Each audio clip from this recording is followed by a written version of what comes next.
Welcome to today's webinar facilitated by iCAHD UK. Our topic today is going to be the situation in Palestine, Israel, and speaking will be iCAHD's co-founder and director, Jeff Halper. iCAHD UK was founded in 2004 with our launch in the Houses of Parliament. Since then, we have represented iCAHD here with our education and awareness raising activities, our political lobbying, and with a focus very much on Israel's demolition of Palestinian homes, and now adding the call for one democratic state. Throughout the years, we have worked collaboratively with several other organizations, such as the Stop the JNF, Amnesty, War on Want, Palestine Solidarity Campaign, and many others. Through our collaborative efforts, we focused on issues specific to the UK as well, such as the focus on JCB, the British manufacturers of machines used to bulldoze Palestinian homes. And in the last few years, we also added the NSPCC, which is the UK's largest children's charity, which accepts donations from JCB, both realizing the complicity of JCB used to demolish homes. Well, in November, a group of people from the UK participated in the study tour to Palestine, Israel, done in conjunction with iCAHD. Now, this was the first time participants had been over there since dealing with the coronavirus, so 3 years. And the participants were really shocked and often chilled by what they were witnessing on the ground. And this at a time when the elections had just been held for the new Israeli government. Now we're in this situation with this new extreme right-wing government taking power. And even in the last few days, many provocative actions have happened, which are causing alarm. So this is the reason for bringing in Jeff Halper to speak to us today. Jeff Halper is an anthropologist, an academic who has taught in universities in Central America, the United States, and in Israel. He's an author, and his latest book, most recent book, is Decolonizing Israel, Liberating Palestine, Zionism, Settler Colonialism, and the Case for One Democratic State. Jeff is much sought after by the media and other individuals in organizations seeking his perspectives as a critical Israeli Jew. And then Jeff is also on the steering committee for the One Democratic State campaign, which is led by Palestinians. So Jeff is going to come to us. He'll speak to us for about 20 minutes, and then we'll open up to questions. If you have something, please put it in your chat line. My assistants, Richard and Duncan, will group the questions roughly in topics, which will then be presented to Jeff. So anyway, Jeff, thank you for being with us today. We welcome you to take the floor now. Thank you. Over to you, Jeff. Thank you very much. No echo so far. No, it's really good to be with you guys. Happy 2023, or 5783 as it's known here. We're a few thousand years ahead of you in the Jewish world. I think the idea tonight, you know, given kind of it's the beginning of a new year, is just to sort of do a sort of partly an updating. You know, I'll kind of share some ideas of what's happening here in terms of both Israel and the Palestinians, where we are politically a little bit, and then basically just to open things up for discussion. You know, see, you know, as much as we can on Zoom with moderators and everything else, to have a sort of a dialogue. You know, what's on your minds? What are your questions? What are your thoughts about things?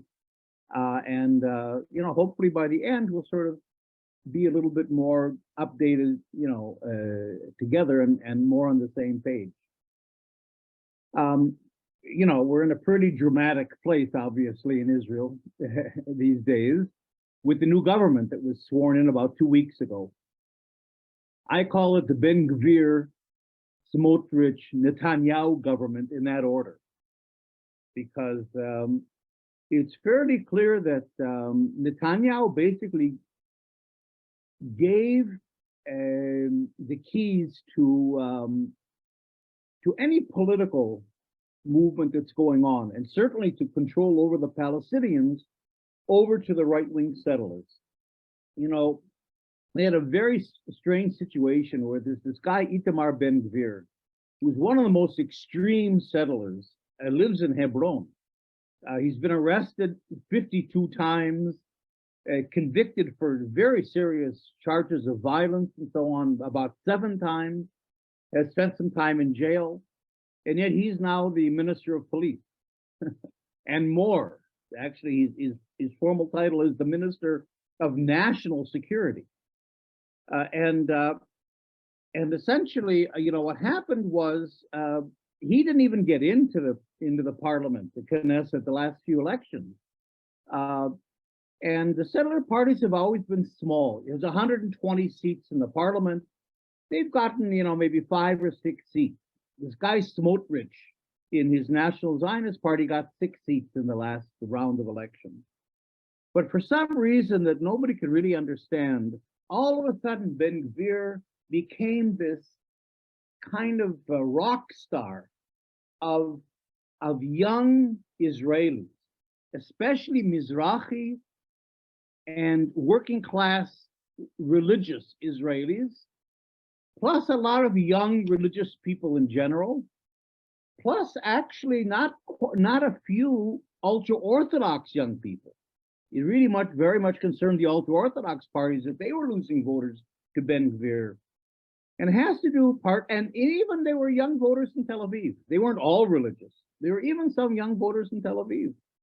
You know, and I think it kind of was partly a protest vote, you know, against the fact that people don't have anything to vote for, any party to vote for. There's a real sense of disaffection with the government.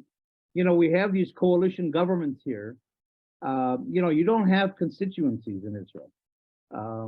You don't have representations either in parliament or on the city council level.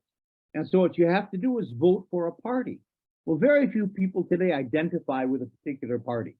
So a lot of people, especially young people, find themselves without anybody to vote for, or the parties they have voted for in the past, you know, have disappointed them. You know, and I think they're disaffected with the Likud. And I mean, it's hard to be disaffected with the left because we haven't been in power for years and years and years. And we don't have much of a presence even on the Israeli political scene. But certainly, I guess, with the left center and with the Likud, there's been a lot of disenchantment. And so this guy, Ben Gvir, all of a sudden kind of is he's a likable guy as much as he's a vicious guy, but he's very likable. He smiles all the time. He's kind of fat. He's jolly. And speaks very well, very animated, and he kind of captured the imagination of many of the young people. And so, in other words, instead of 6 seats, his party and Smotrich together got 15 seats.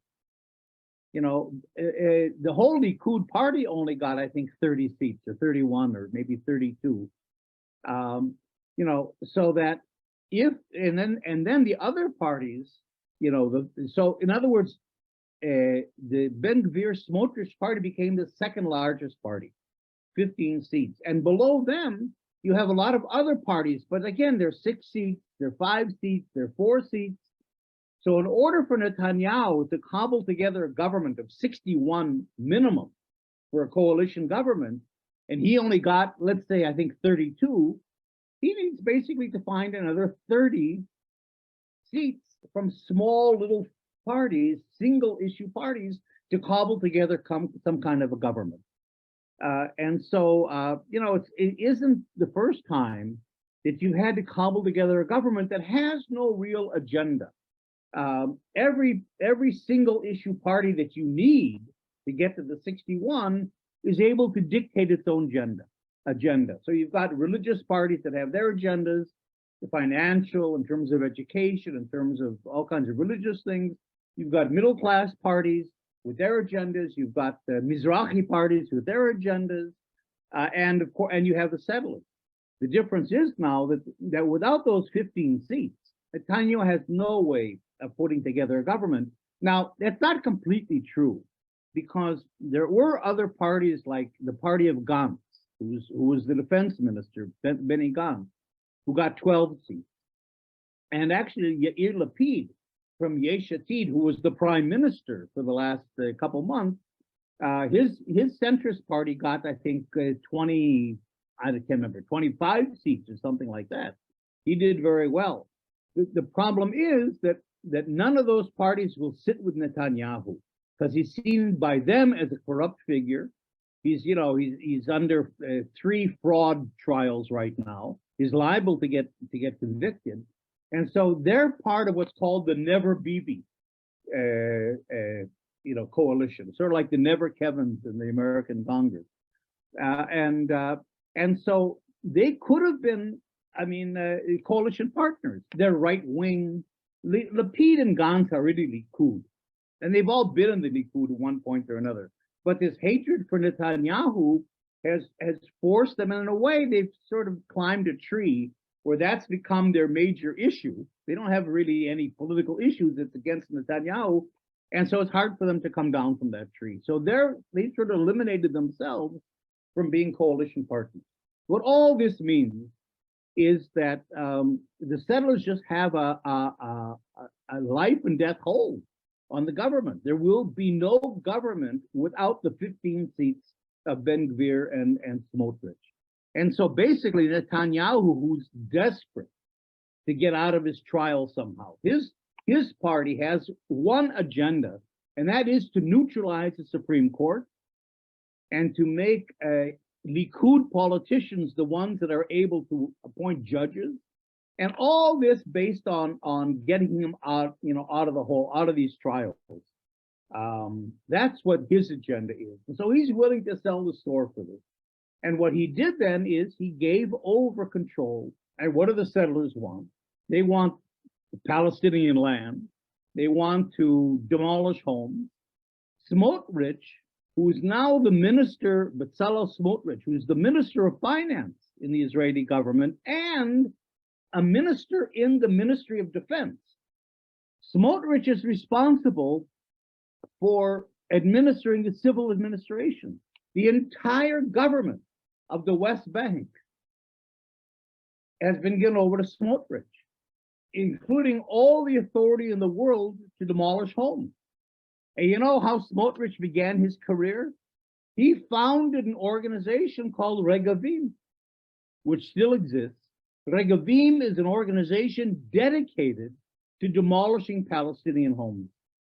They work with the government, they push the government, they lobby the government to demolish Palestinian homes. So if I'm the head of the Israeli Committee Against House Demolitions, Smotrich, who is now in charge of the civil administration, is the minister or the head of the Israeli Committee for House Demolition.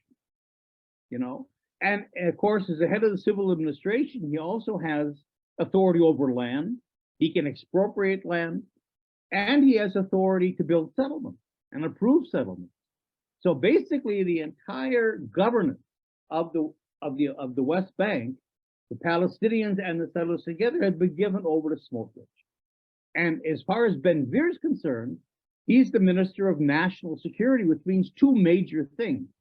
One is he's the head of the whole police force, because we have to remember, and we always emphasize this, that the occupation is only part of the story. What happens on the other side of the so-called green line that's been eliminated by Israel, inside Israel proper, so-called, is the same thing. If you're a Palestinian or a Bedouin, your house is demolished, your lands have already been In other words, the only difference between what happens inside Israel and the West Bank is that Israel accomplished 30, 40 years ago, 50 years ago, uh, actually 50 years ago, what it's still doing in the West Bank. It already took the land. It already demolished the houses. It demolished more than 530 entire Palestinian villages and towns and urban areas after in the Nakba, after the Nakba. And so, but still on both sides of the so-called Green Line, then Israel's in the process of mopping up. So Ben Gvir is the head of the police, for example. His main concern is to fight the Bedouin in the Negev, and to confine them to little areas and build settlements very quickly. They're building 5 new towns in the Negev in order to basically crowd out the Bedouin. But Ben Gvir is also the head of, he has his own private army. He's head of the border police. The border police are a police force, a militarized militia police force that's very active in the West Bank. They're the ones that man the checkpoints in the West Bank. They're kind of the shock troops in many ways. So here's Ben Gvir, this vicious settler living in Hebron, who now has his own private army that he is absolutely responsible for. The Ministry of Defense has nothing to do with the border police. So that really, I mean, this is really a serious matter. And, so the fact that on the one hand, the Palestinians are facing, I think they're facing in many ways massacres. I've been calling for a long time, and iCAHD in general has been calling for the UN to establish a peacekeeping force or a protection force for Palestinians in the West Bank. I would even add inside Israel, but that's not going to happen, but at least in the West Bank and in Gaza, in the occupied territories, because with these guys in power and Netanyahu completely concerned with his own skin, I think really we could be facing massacres. Certainly we could be facing massive expropriations of land, house demolitions, and the building of settlements. The idea of a protection force has come up in the UN many times over the last 50 years, and it's always been vetoed by the US, I think almost always by the UK, and here and there sometimes by other countries. So I think in some ways, because of the urgency, that all the Palestine support groups, from the PSC to all the local groups to Palestine Action to iCAHD, UK, and all the other groups that are active, the BDS groups, in some ways should sort of not exactly put their campaigns aside. You can't really do that, but at least to come together and really push the British government to begin to lobby for, or at least not oppose, a UN protection force for the Palestinians. Because I really do think we're gonna be facing a tremendous violence here against Palestinians, with really the danger of massive loss of life. And of course, then in this whole calculation, the international community isn't really pushing back in any way whatsoever. In fact, I think the United States, and probably Britain following it, has sort of washed its hands of the Middle East issues. It doesn't even pretend to want negotiations anymore, to talk about Palestinians. Israel, I think, has succeeded in marginalizing the Palestinians to a degree where, from Israel's point of view, it's over. There's no pushback. There's no Palestinian ability, any leverage to make themselves political actors or politically important. And so Israel basically has an open field. And the fact that it feels that it's normalizing with the Arab world is also giving that feeling that it's over, we're mopping up now.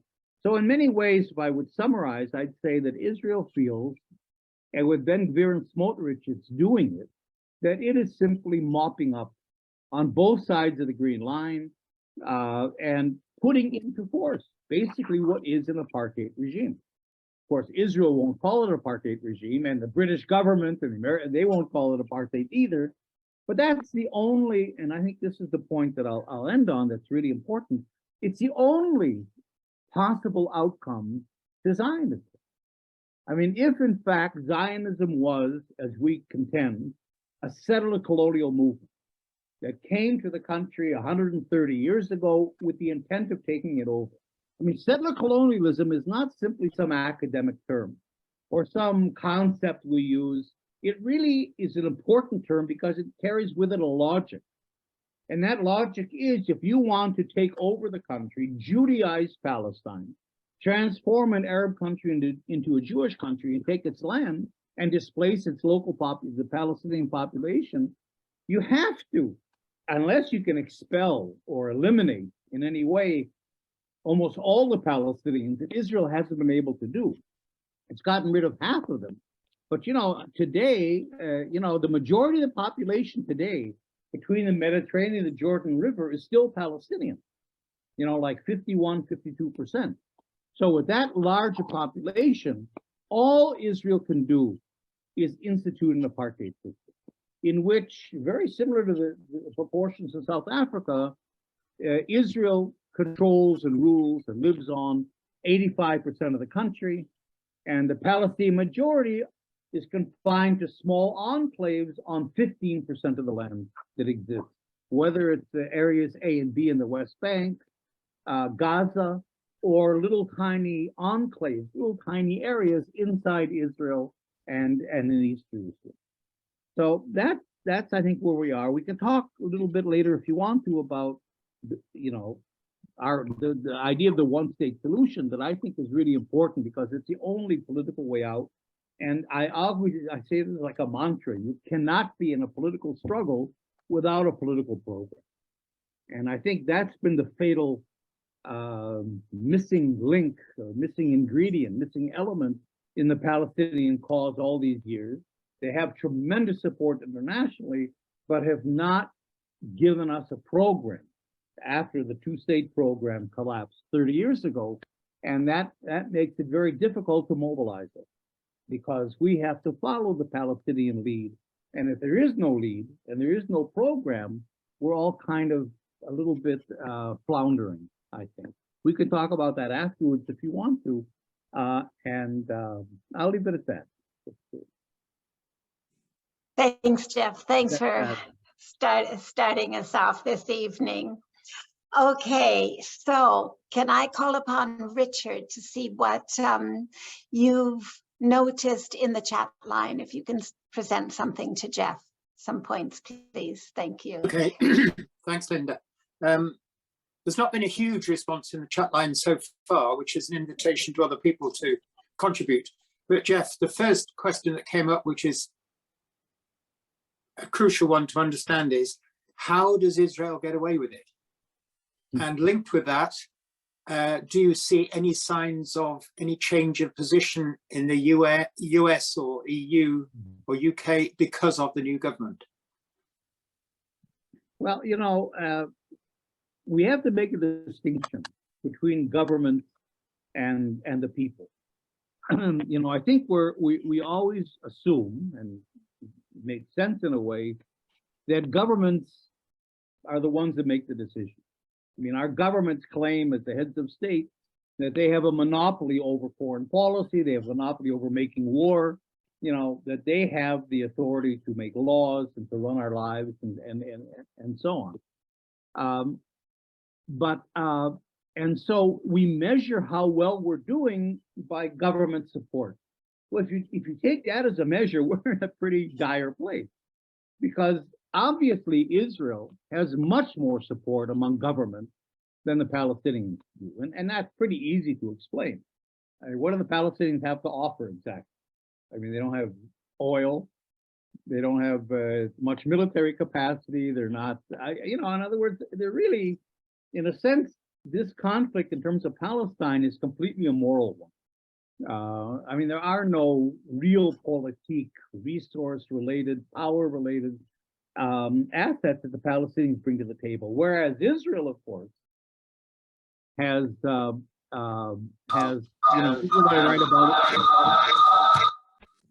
this is what I write about in the War,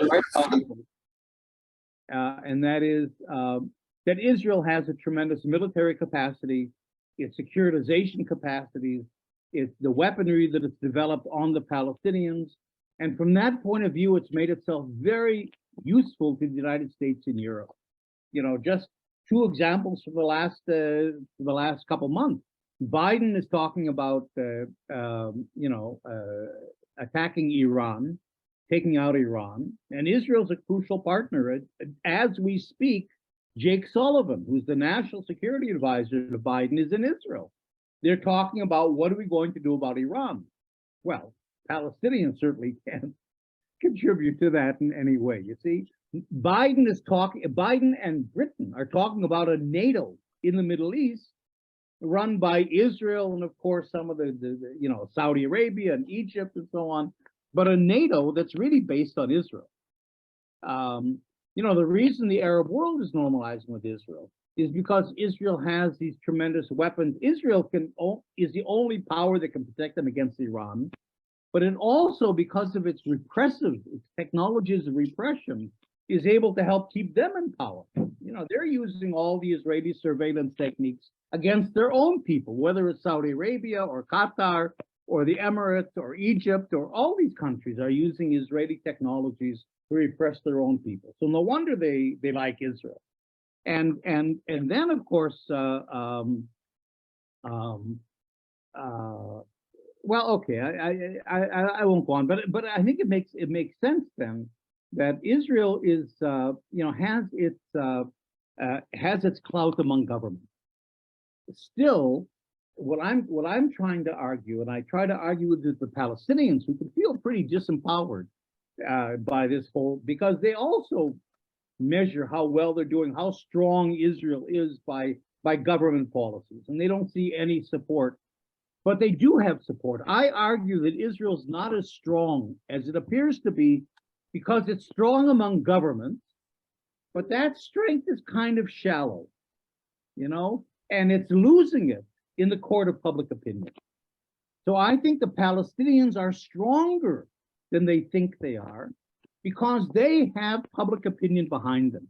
And certainly it's true. This new government is going to alienate more and more people, including the Jews of the United States for sure. And, and that gives a tremendous opening to Palestinians. What else is that everybody knows, from governments on down, that the two-state solution is gone. And so, in a way, there's an opening here for Palestinians to begin to present an alternative political plan, which is the one-state solution. And I think all of us, critical Israelis, but all of you abroad, you are the Palestinians' main allies. I think we abroad were the main allies of the ANC in the fight against apartheid. We were all of a certain age mobilized, and we played a key role, not the only role, but a key role in making apartheid collapse. And I think that can be replicated with the Palestinians, that they have a tremendous worldwide ally in the international grassroots, the people, us, and that's only getting stronger. But again, the problem is, just to go back to this, is that the support is there, but you can't liberate Palestine from Suffolk. The Palestinians have to present this program, whatever the program is that we can mobilize around. So I think part of our job, and I think part of the job of groups abroad, like iCAHD UK and the other groups you belong to, is to somehow let the Palestinians here know that they have support. The Palestinians on the ground understandably feel isolated, disempowered, threatened, because they don't really know about the BDS campaigns abroad. They don't know what the churches are doing. They don't know what's happening inside governments or inside the Jewish community or the tremendous support they have. They don't really know that. All they see is this super monster of Israel with its bulldozers and its soldiers all day coming down on them and repressing them. So I think one thing that we should be doing is trying to let the Palestinians know in whatever way we can that they have a lot of support. And if then that encourages them to begin to think about, all right, where are we going? What's our political plan? I think that that would be a tremendous encouraging force. Without that, I think the Palestinians just feel so isolated that they don't feel empowered even to they're trying to survive. They don't even feel empowered to begin to present a political program. So just in the last sentence, again, I think Israel is weaker than the people believe, because its support is shallow among governments, and that can change as public opinion changes. And the Palestinians are stronger than they believe, but in order to make that strength to manifest, they have to be able to mobilize that public support that they have in order to change government policy. Okay, thank you, Jeff. We're now in a position where there are many, many questions that have appeared in the chat line. So with the next group of questions, we'll see how many are put to you now, Jeff. If I can call upon Duncan to see what he's pulled out. But honestly, there are many, many questions, Jeff, for you. So Duncan, what has appeared next, please? Yes, as you say, Linda, there's quite a few. So I wanted to link some questions regarding Palestinians' attitudes and reactions. There's three questions in particular that I just wanted to link together. You mentioned about the UN Protection Force, Jeff. How would Palestinians on the ground feel about that? There was another question about the potential for Palestinians arming themselves, as some groups are doing. And thirdly, another question is about the lack of genuine, trustworthy leadership within on the Palestinian side, and is there any hope of that emerging? So would you be able to tie all those trends together? Sure. Let me dispense with the first two just in a sentence. The idea of a protection force was actually raised again by the Palestinian Authority. Abu Mazen in September, when he appeared in the UN, called for a UN protection force. So that call is there. It's not just something out of the blue. And I think it's on the table. And I think we should help, make it a reality. It can sound, I know, patronizing a little bit, but this is a response to a Palestinian call for a protection force. The issue of armed struggle is really interesting.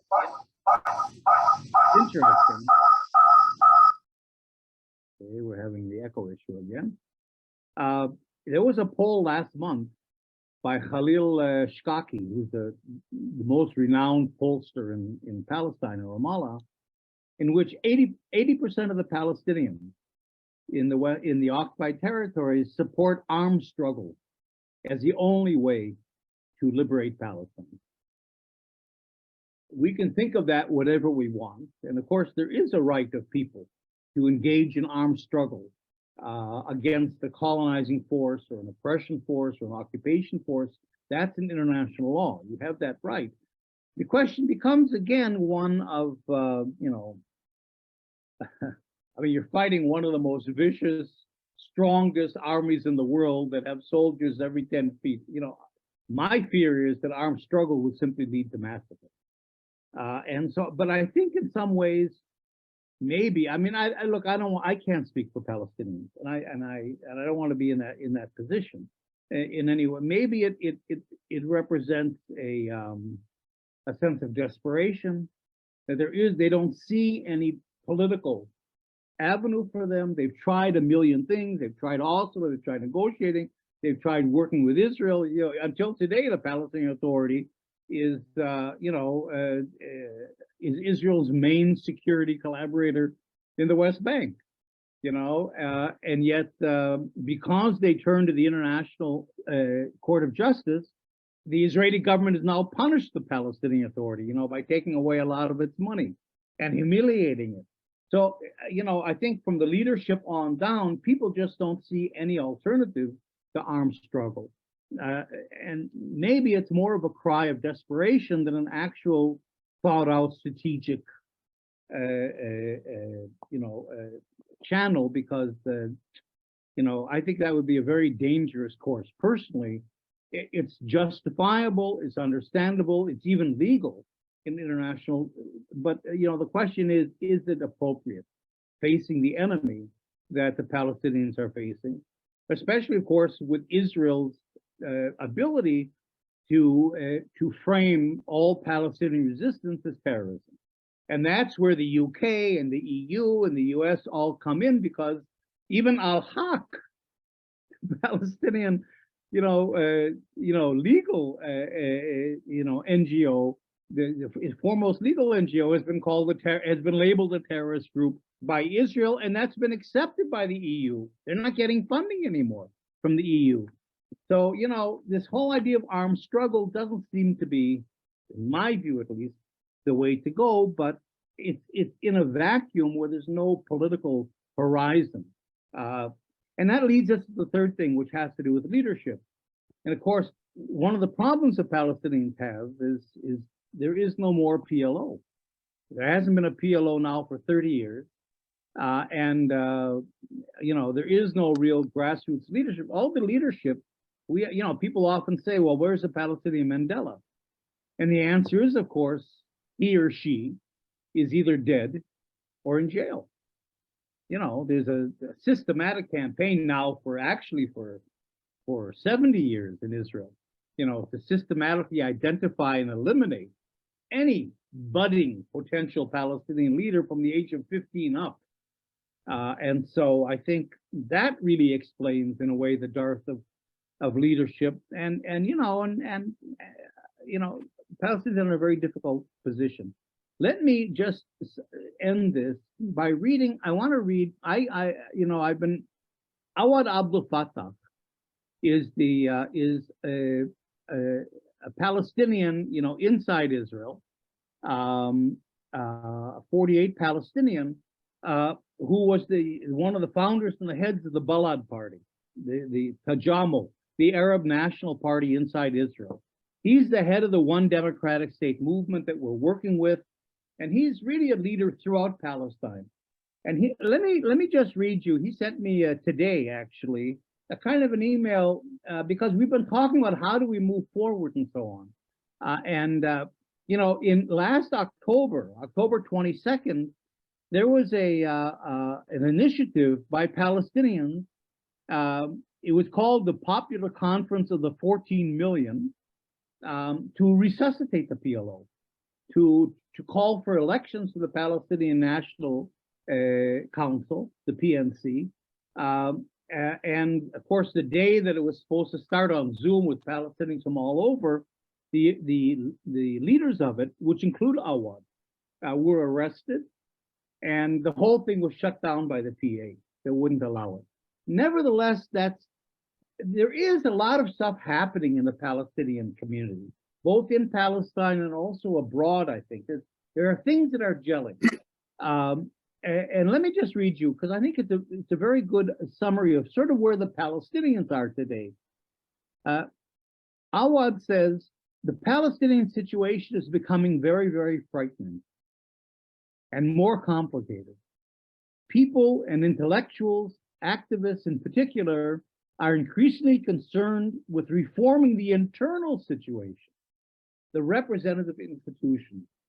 There's a lot of feeling that they have to sort of get their own house together before they can begin to try to initiate some kind of wider political movement. More initiatives keep emerging, calling for both reform and for uniting the Palestinian people around confronting the occupation or the apartheid regime. The one state is not their immediate concern, but that doesn't mean we should abandon our campaign at all. Today I was in Ramallah at the request of the leading activists of what has become the Palestinian Popular Committee of the 14 million, which is the number of Palestinians.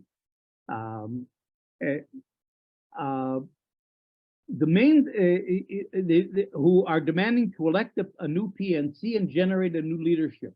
This is the main slogan of the initiative.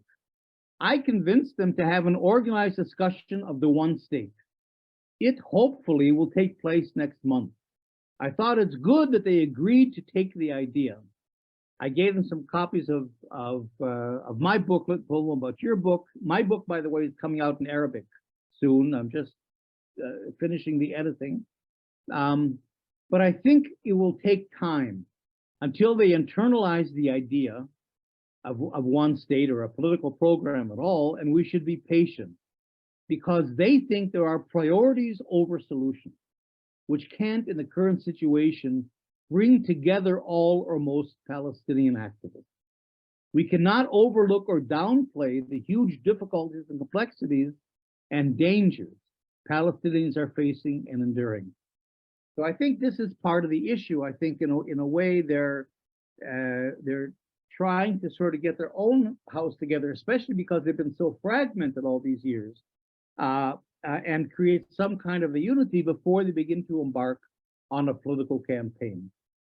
So that gives you a certain picture of what's maybe happening within the Palestinian community. Thank you, Jeff. Okay, next group of questions. Richard, do you have some ready, please? Yes, Jeff, there's been a couple of questions about what's happening within Israel in relation to the new government. Somebody mentioned that there have been demonstrations in Tel Aviv. Is there any significant opposition to the new government within Israel? There's tremendous opposition. You know, all the major legal figures, even judges and Supreme Court justices, have spoken out against the so-called reform. You know, there's demonstrations on the streets all the time, especially Saturday. Tens of thousands of people went out last Saturday to protest. The problem is the country is split exactly down the middle. You know, it's 50-50 basically. And because of simply the way this weird coalition system works, like I explained, Netanyahu has not the 61, he has 64 seats in his coalition majority, which gives him, you know, room to breathe. Even if one or two people desert him, he has that margin. And so basically, you know, the half of the country that are opposing this are powerless. You know, the Likud government is there. It's liable to last because you know, the opposition isn't able to mobilize that well against it, and so in a sense, I mean, actually, the majority of the population, you know, what the Likud wants to do is create a situation where the Supreme Court, the judges are elected by politicians, both of the Supreme Court and by Likud politicians, of course, over the next 4 years. For example, he wants all the judges over the age of 65 to be required to retire. And then if the Likud has the majority in the committee to elect judges, they can simply handpick young right-wing Likud judges, and they've got the Supreme Court. But in addition to that, there's a bill that's going to pass that says the parliament can overrule decisions of the Supreme Court. You know, Israel has no constitution. I mean, you guys don't either, but you have other kinds of checks and balances. We don't have those checks and balances here.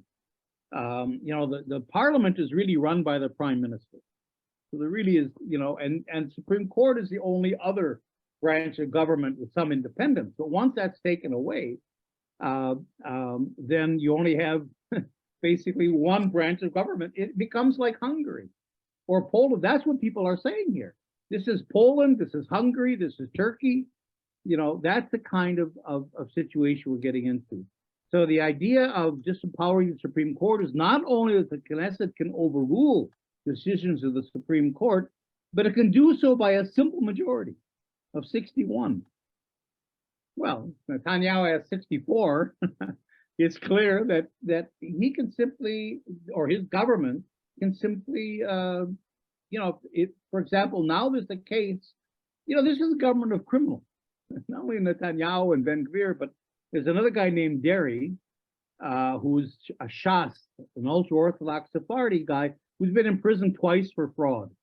And he's the Minister of the Interior and the Minister of Health and the Deputy Prime Minister, you know, and he was tried just last year. And the law is that you cannot serve in political office, you know, government office, if you've been convicted of that kind of a charge for 7 years. You know, well, this is just last year. So now the Supreme Court is going to rule on it. But it doesn't matter, because if the Supreme Court, whatever the Supreme Court rules, probably next week, the government's going to pass this law saying by a simple majority, we can overrule the decisions of the Supreme Court. So that's really I mean, there's some serious, you know, challenges to the entire democratic for Jews even system that we have here. So that's happening. And again, there's protests. There's not protest, obviously, about what happens to Palestinians. I mean, people are scared of Ben Gvir, and they're scared of Smotrich, but more for what they'll do kind of inside Israel. You know, people don't care that much about the Palestinians, certainly not about house demolition and all of that. So that's really not the issue. The issue that scares most Israeli Jews is the legal issue, what's going to happen in the Supreme Court and the legal system. But again, people are powerless. Tomorrow, they can pass any law they want to because they've got a majority of 61 with no constitution.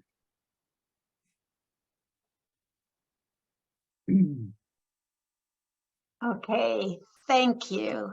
Next bunch of questions, please. Duncan. Okay. Yeah, again, the questions are quite varied, so I'll just try and group a few together. When one was an earlier observation stating that, you know, we shouldn't be surprised about this current government. It is an extension of settler colonialism that's existed in both the 19th and 20th century. Another question was, I think, well, one question was, how stable is the current government? I think you did mention just now you thought it could well last. But I think one of the very important questions is how we as activists can promote a one democratic state. Well, I mean, that's where, you know, I'm beginning to sound tiresome, I think, in all my talks, because I just have gotten to the point personally where, you know, I mean, I've been active on this issue for 50 years. I've been the head of iCAHD for 25 years.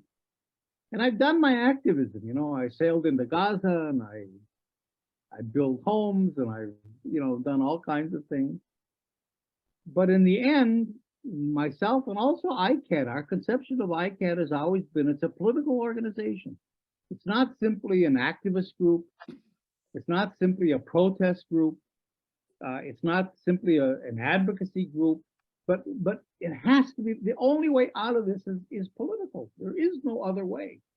And of course, in that, again, you know, we're dependent on the Palestinians, and as Awad told us, they're really in a position where even if some Palestinians, like Awad and the One Democratic State campaign, come up with a fairly detailed, you know, we have a fairly detailed political program that's very solid.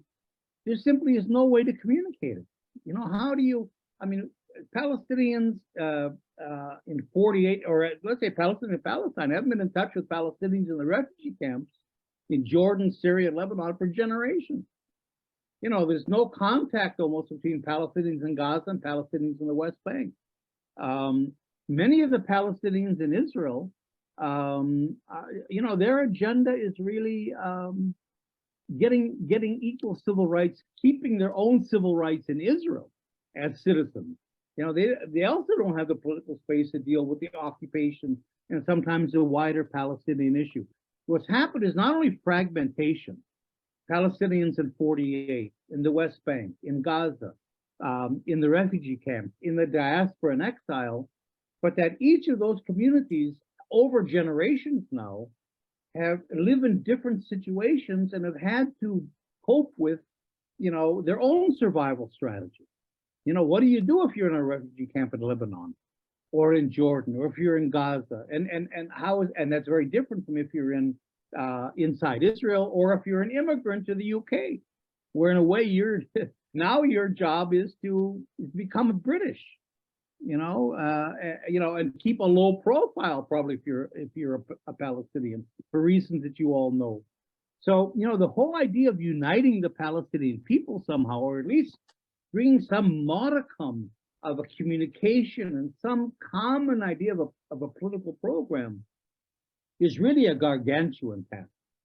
But I guess, the Palestinians are feeling that, unless they can do that, no one has the authority to represent the Palestinian people, except that, there has to be some critical mass from all the different communities that come together behind a political program. So in a sense, we're stuck. We're really stuck in a way, because we have to wait on the Palestinians to create that kind of internal communication and political program, which means that we really can't be advocating so much politically today. We can't jump ahead of the Palestinians. So in a sense, it means that we have to keep doing what we're doing, keep the issue on the map. The danger is, of course, that the Palestinian cause can be marginalized. If nothing is happening year after year after year, activists begin to shift to other issues that are more urgent, and there's a lot of other competing issues. That's a danger. So I think we have to keep it on the map, try to keep the Palestinian issue, politically relevant, keep doing the BDS, keep doing our campaigning, keep doing our lobbying as much as we can do. And in a way, these are sort of rear guard actions that keep the whole thing alive, to give the Palestinians that space that they need in order to get their house together, and in order to begin to develop more of a political program that then they can mobilize us around it. So it's a difficult situation for us as well, because in a sense we're doing rear guard actions rather than being able to go out there and say this is what we're fighting for to the government.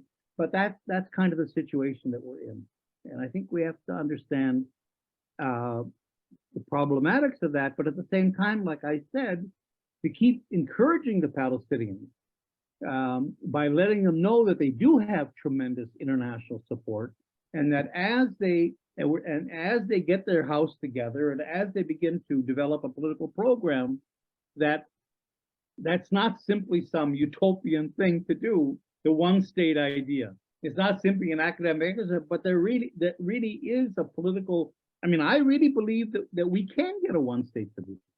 I think the support is there in the world, just like it was against the anti-apartheid struggle. And I don't think Israel's very strong anymore in the court of public opinion. But you need that political program. So I think what we have to do is encourage the Palestinians not to become discouraged, especially now with this new government, and not to withdraw from the political front, but rather to let them know that they have the support, and that if they do move forward, that they really can prevail in a political struggle with our help. Right. Thanks, Jeff. You said how the focus on Palestine had lessened. We got so that we were hardly hearing about Palestine anymore until in the last week.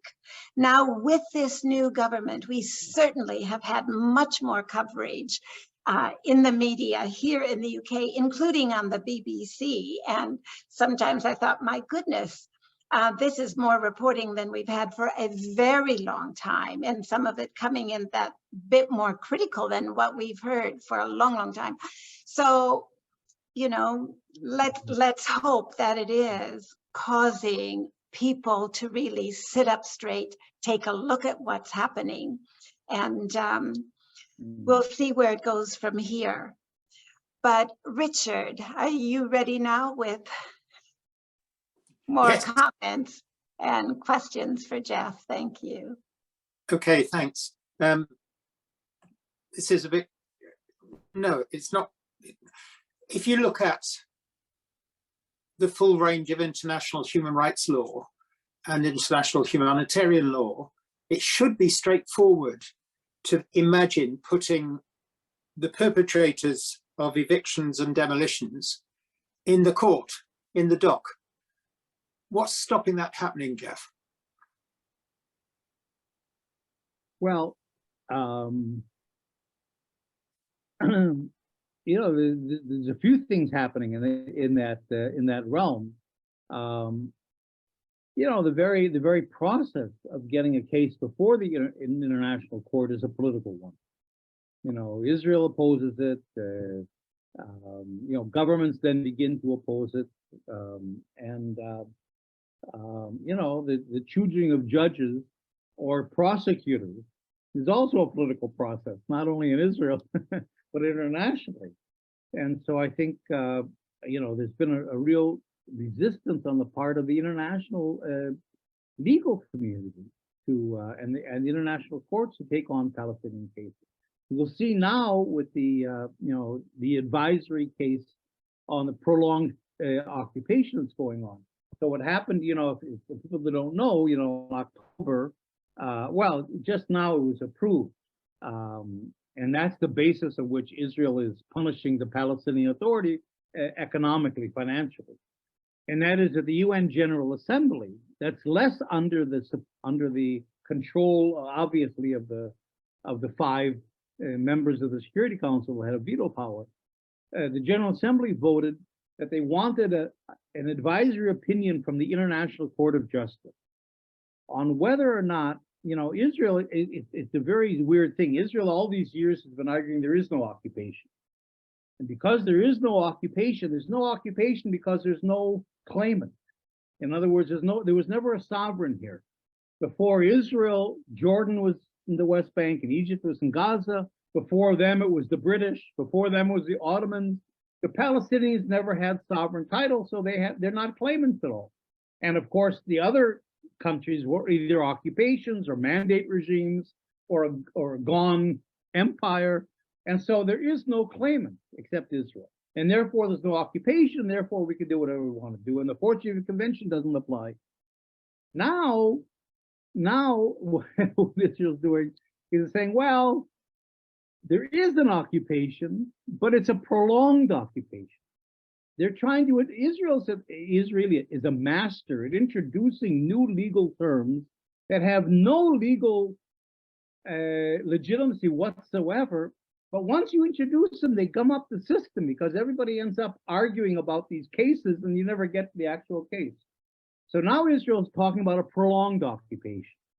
And that is that, see, the 14th Geneva Convention says an occupying power is responsible for the well-being of the people under its control, which Israel, of course, has never done with the Palestinians. And it's never done that because there is no occupation. It doesn't have to do that. Now you've got 800,000 Israeli settlers in the West Bank. So now Israel can say, okay, you know what? We do have a responsibility to the people living in the West Bank, meaning, of course, the Israeli settlers in particular. And therefore, because the occupation is a prolonged occupation, we have the right to intervene and do things the Geneva Convention says we can't do. You know, you're not allowed to move your civilian population in. Well, we've already got one in and we have to take care of it. You're not allowed to build highways, do anything beyond immediate military necessity. Well, you've got a big population there that need roads. You know, in other words, this is the argument. So what the UN is saying to the International Court of Justice is, we want you, first of all, to give your opinion, is there any such thing as a prolonged occupation? But more important, is the prolonged occupation, in fact, a form of annexation? And if it is annexation, then Israel has, in the most gross way possible, violated the entire 14th Geneva Convention. In other words, in international law, an occupation can only be disposed of through negotiation. And once you've annexed the occupied territory, negotiations aren't possible. And therefore, in international law, your rule has to end immediately. No more negotiations. In other words, if the International Court of Justice finds that Israel, in fact, has annexed the West Bank, and it has annexed East Jerusalem, of course, then that annexation has to end immediately. And okay, and of course that then leads into the whole thing of apartheid. because then, of course, it gives all the more credence to the idea of apartheid. So you see, yeah, I mean, the International Court of Justice will rule that way, probably rule that this is prolonged occupation, this is apartheid, this is annexation. It'll go back to the General Assembly that will approve it. But here's the problem, Richard. This is what comes up everything, is that any international law has to be enforced by the Security Council of the UN. So it'll go, all right, implementing this, saying, all right, there is annexation. It's absolutely illegal. Israel has to get out of the occupied territories immediately. Well, that goes to the security. Can you see Britain agreeing to that somehow, saying, okay, you know, in other words, Israel knows that it has support, at least of Britain and the US, the UK and the US, and therefore it can never be sanctioned. So in a way, it's the same thing that Israel is doing. You know, we're creating a situation here where the politicians appoint the judges, and so the parliament can overrule any Supreme Court.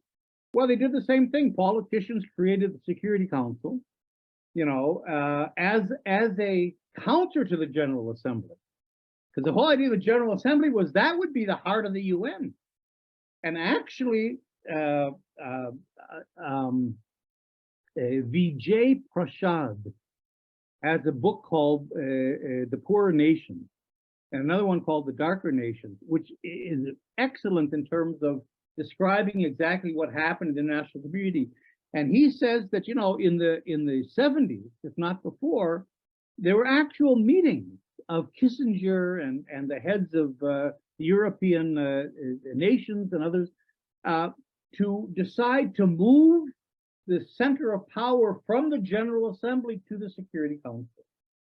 So in a way, the politicians then created the Security Council in a way that it gives them veto power. And so it doesn't matter what the International Court of Justice rules, but that you know, and that's been the case all these years. Israel has violated every single international law that has to do with occupation or apartheid or human rights or whatever, but it knows it can never be sanctioned because it has the support of those veto-bearing countries in the Security Council.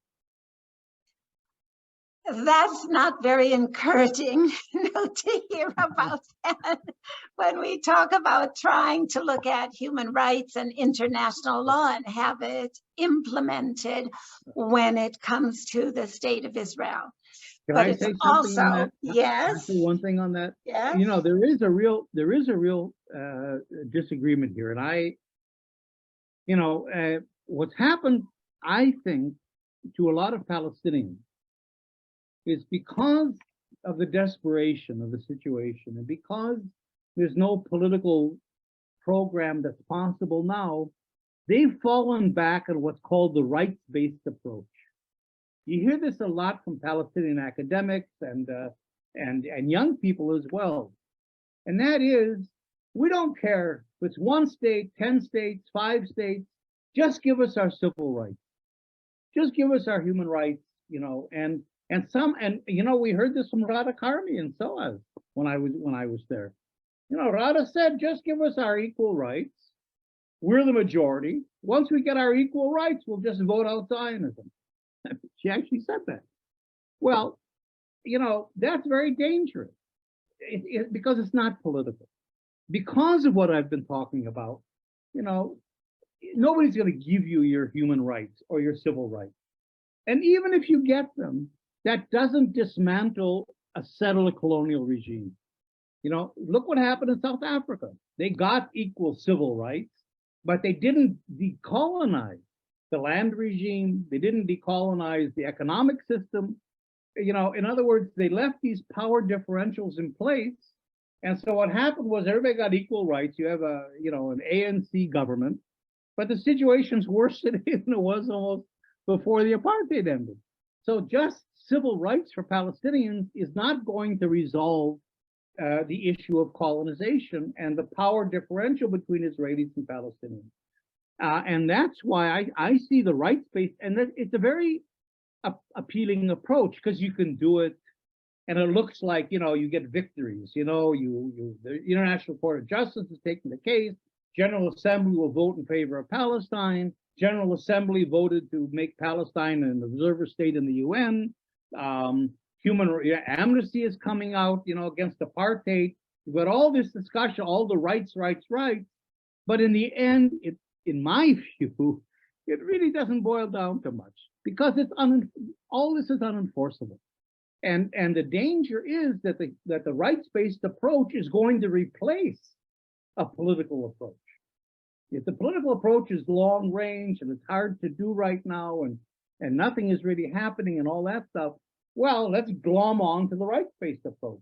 But if, for example, the Palestinians' campaign for liberation from settler colonialism becomes reduced to an anti-apartheid campaign, I mean, I'm all in favor of an anti-apartheid campaign, but it's not enough because like in South Africa, you can end apartheid, but that doesn't give you really equality.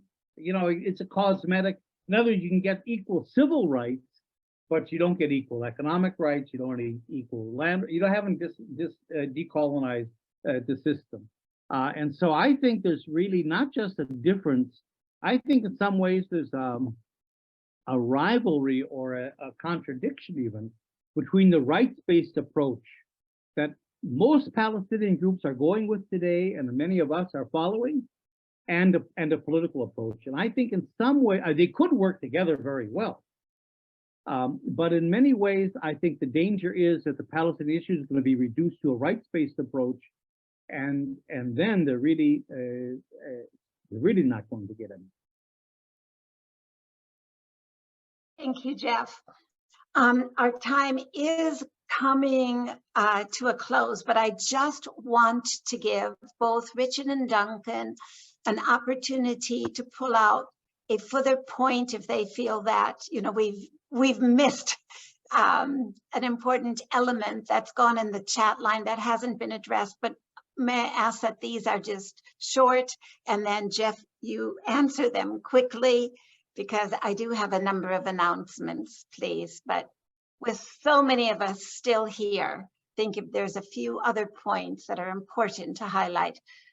Richard, you're ready? Yeah, okay. One thing that hasn't been raised and was in the chat line, Jeff, was about the Israeli media, which appears from the outside to be relatively free in terms of Haaretz and other relatively free outlets. Are they under any danger of attack and closing down and so on with this new government? Not really. I mean, many of you know that my son, Ishai, is the editor of the English language website of Haaretz. So when you're reading, if you're reading Haaretz, you're reading another generation of helpers, which I'm very proud of. He's really doing a great job, and Haaretz is really important. Look, this doesn't really reflect in the other media in Israel. The other newspapers are they're centrist, they're very Zionistic. Some of them might criticize the government lightly, but they're not very political. The stories you read in Haaretz, you'll never read in Israeli newspapers. I mean, really, they cover things that no other paper would touch. And then, of course, in English, you have the Jerusalem Post, which is a super right-wing propaganda piece. It's almost not even a newspaper in any sense. So really, Haaretz stands out. Although I have to say that the Israeli television media is actually very good. There's an attempt now to try to pull it more to the right. As a matter of fact, this is another agenda of Netanyahu's government. But there's another Likud guy who's a minister of communications who says now we should close down the public broadcasting. There's three main stations in Israel, and all of them are fairly liberal, actually. Two of them are private, and one of them is the state media.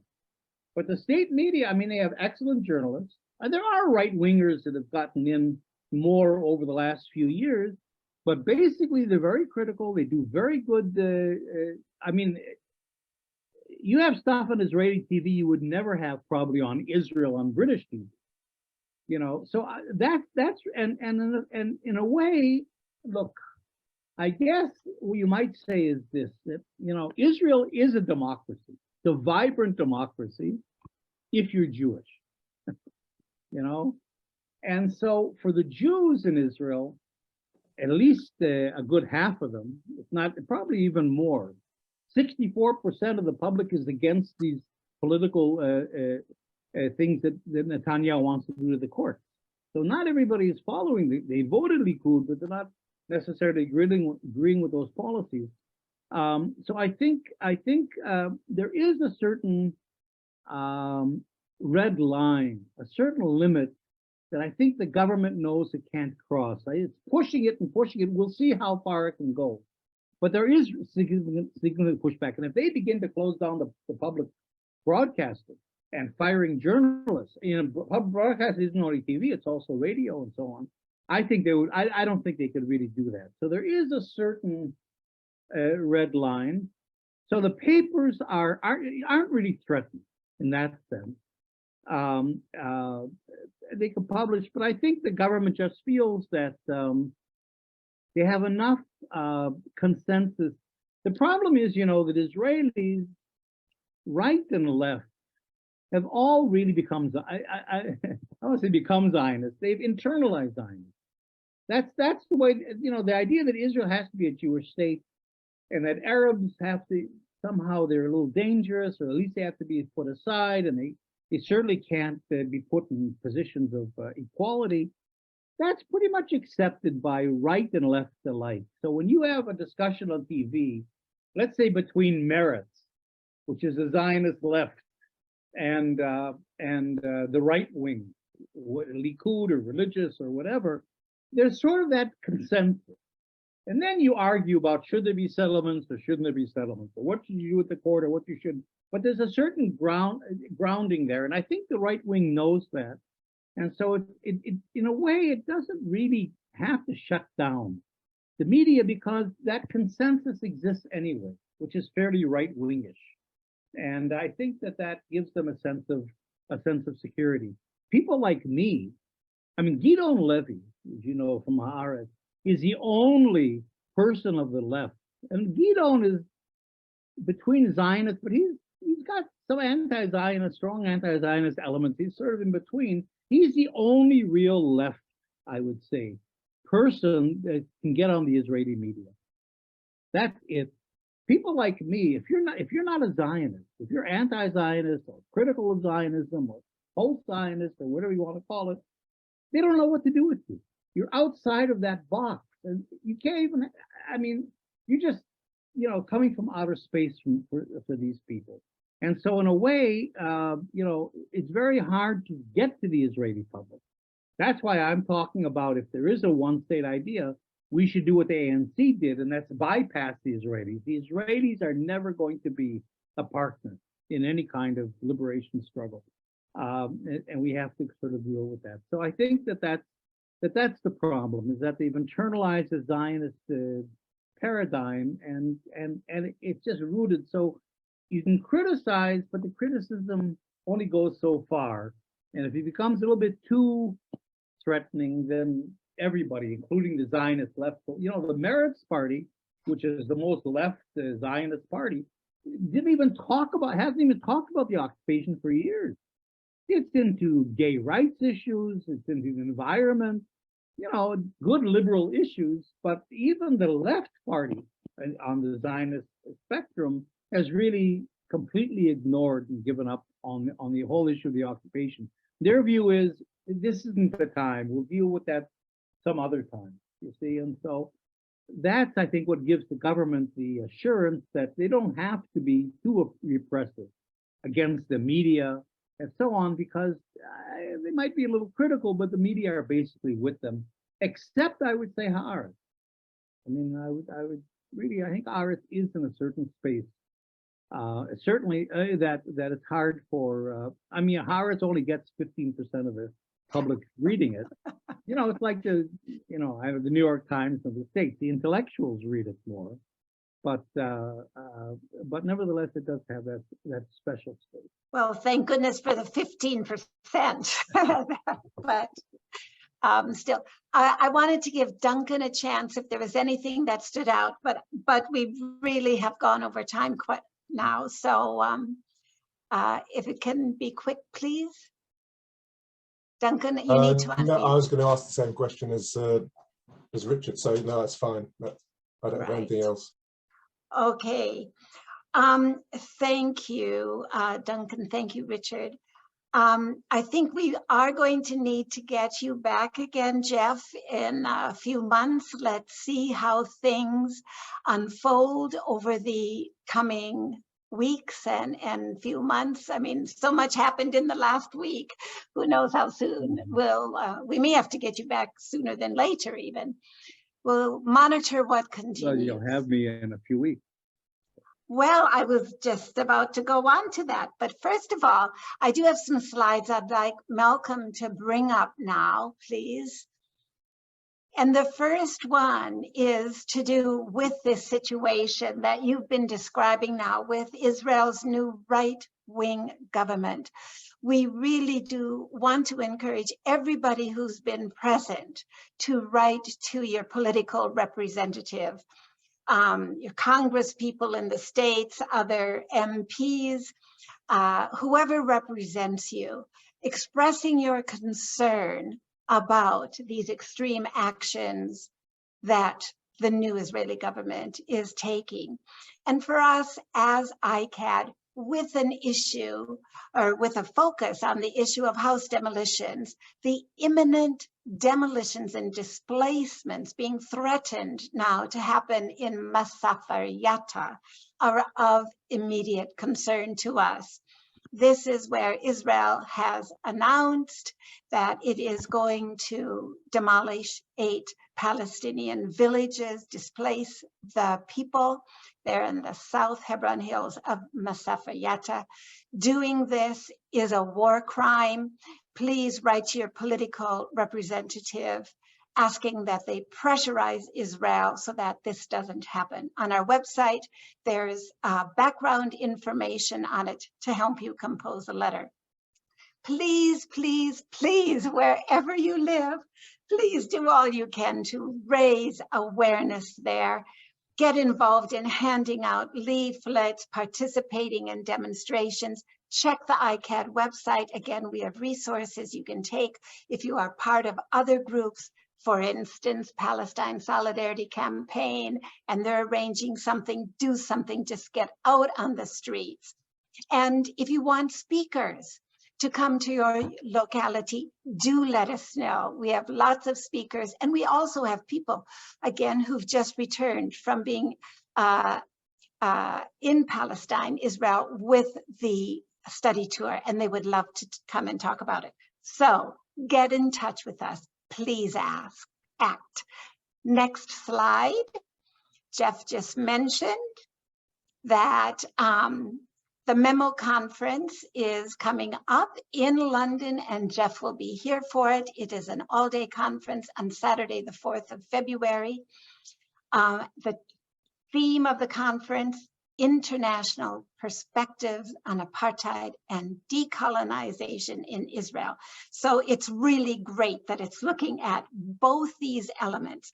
Along with Jeff, there are 8 other speakers. The keynote speaker is going to be Michael Link. He was the UN Special Rapporteur for human rights in the occupied territories. He finished a few months ago. And so his last report focused on the issue of apartheid. So do come along. It's a free conference. Next slide. The February webinar is going to feature the story of the Tent of Nations and their struggle for justice. The Tent of Nations is an agricultural, farm, educational center, ecology, environmental center that has been established, well, it's been there for over 100 years now, located between Bethlehem and Hebron. They have been in the courts for 32 years, and Tent of Nations is due to receive the final judgment on the 16th of January. We'll see what happens. So we're bringing in Dawud Nasser from the family to talk at the next webinar. So it'd be very much the situation of displacement, annexation, growth of settlements, and their struggle. Next slide after that, please. Okay, we've mentioned the study tours. The next issue-based iCAHD recommended extended study tour, 11 days, is in the autumn. The dates are on the screen. We are taking applications now. Please come, approach us, fill out an application form, which can be done online. Okay, thank you. Learn more about our work. If you're not on our email list, please join us. You can subscribe to our actions. You can take bulletins so we deal with what's happening at the very immediate time and help you to mobilize on these issues. And then we do monthly newsletters with more analysis. So you can access this through our website. And then the next slide, join us. If you are not a member of iCAHD UK, we would love you to become more involved. Take that next step, join us. You know, we are a political organization. We don't benefit from charitable status and grants and so forth that are available to charities. What does membership mean? Well, £5 a month or £2 a month concession rate. It's not a lot, but it means a lot to us. It means a huge amount. So please consider becoming a member. Now, I would just like to end with one other comment. I just very briefly saw something flash up on the screen from one of our members who said, oh, I've written to my MP 3 times. Now, I didn't get any further than that. The thing is, there are MPs, there are political representatives who are entrenched in their view for whatever reason, but it doesn't mean that if they're not responding to us and not encouraging us, or we feel even listening to us, that we stop approaching them. We have got to keep pushing. Elections will be happening within the next 2 years. So keep pushing, keep bringing the issue of Palestine before them and what is right and just and what is important for living in this better, peaceful world, which benefits everybody. So that's it, folks. I want to first thank Jeff Halper for speaking to us, sharing all of his wisdom, experience, knowledge from the belly of the beast in Jerusalem. Thank you for your insights, and thank everybody else for coming, for giving of your time, listening, learning. You know, we are together in the struggle. So keep with us. It's getting really tough, but this is the time when our relationship must strengthen and widen. Thank you very much. Stay safe, stay warm. See you next month. Thank you. Bye-bye.